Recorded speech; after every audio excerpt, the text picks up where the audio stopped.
I'm not dead.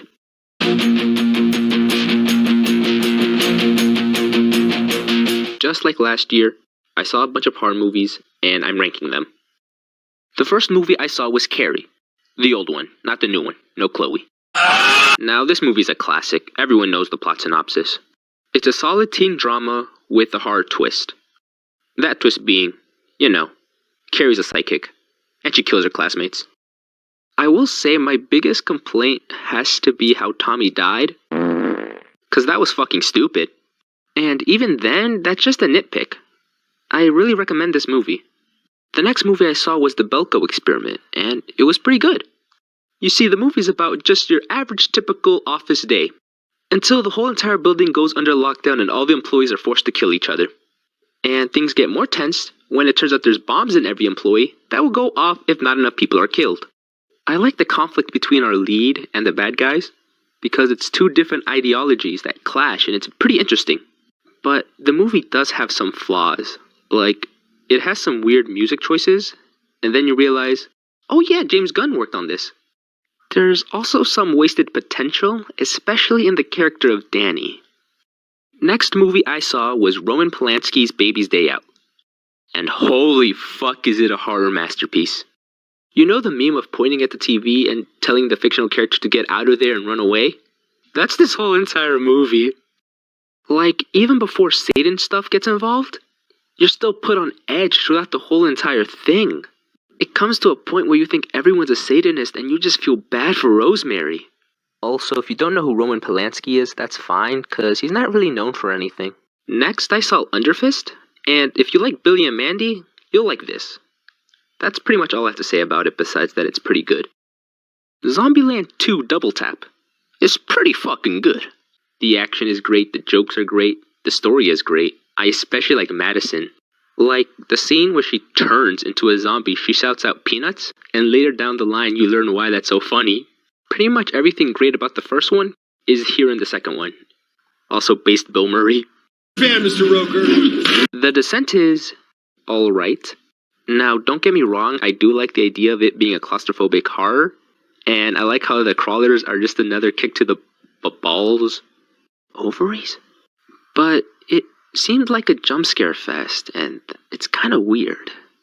So, for all the movies I watched, I had little notes to describe them, and for Sweeney Todd, I only wrote Big Titty Goth GF who's a cuck. Besides my blatant sexism, it's a pretty good movie. I like how the DSE ray appears throughout the whole entire film. It fits tonally, and I feel smarter because I know what that is. There's a bunch of tense scenes, and the music is so good.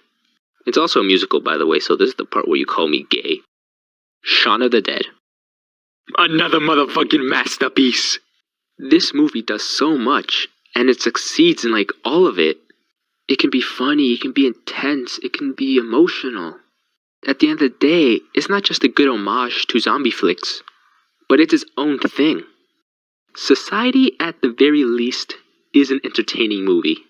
It outright states its message, which is fine, but I think it really excels with its effects. I'd show them, but they're pretty fucking disgusting. Just believe me when I say things get wild. Little Shop of Horrors is another good musical. No, I'm not gay. It's a real fun movie with an edge. I especially like Audrey's ex-boyfriend. He's entertaining. But all the characters in general are quite likable, and it sucks to see bad things happen to them. Also, this movie has 2 endings, and I saw the quote-unquote bad ending. Young Frankenstein strives to be a comedy, and it succeeds. There's so many gags, and it's just really unpredictable. I'm not gonna lie, I only saw the last 30 minutes, but I did like what I saw. Brightburn was okay. It had some cool kills, like Noah's for example, but it looked fake. Also, the transition from the movie to the credits made me go, oh yeah, James Gunn worked on this. Beetlejuice musical is my 3rd favorite musical, period. And on that note, it's an easy S tier. The music is fucking fire. And don't even get me started on the effects. They lift a girl in the air without any strings. There's also this big ass puppet, and the set changes so many times. Like, my favorite part is when it literally changes colors. And not to mention, it's just funny, period. and it has a lot of heart. The Silence of the Lambs is another masterpiece. I love the character of Hannibal Lecter. He is so smart, and it gets proven in this badass escape scene where he literally wears another man's face. Clarice is a pretty good lead. It's nice to see her grow from a rookie to a badass. That moth metaphor is used a lot, and it fits so well in so many situations that it's just really smart. Also, my favorite line of the movie is when Hannibal said, I do wish we could chat longer, but I'm having an old friend for dinner. Bye. That, oh my god, I love that. This is a fun film. It's really funny, especially the character of Herbert West. He's a very blunt man. Dan and Megan's relationship is also sweet. Now, the effects are pretty good. They're simple, yet effective. My favorite scene actually has to be when they're hunting for the reanimated cat. The tension is subtly built up through the use of a ceiling lamp. Man, it's Kino. Well, here's my list. I also saw something called Weird Science. This movie is not a masterpiece. However, when I went into this movie, I expected nothing. And in return, I got the most enjoyable movie I saw this Spooktober. Now, this movie is extremely 80s, so the romance is kind of bad. However, the plot literally happened because of computers, and that is hilarious. Now, I don't like this movie because of ironic reasons. It actually has a good message. It's about two losers who want to stop being losers. Very cliche, but the events that transpire are very unique.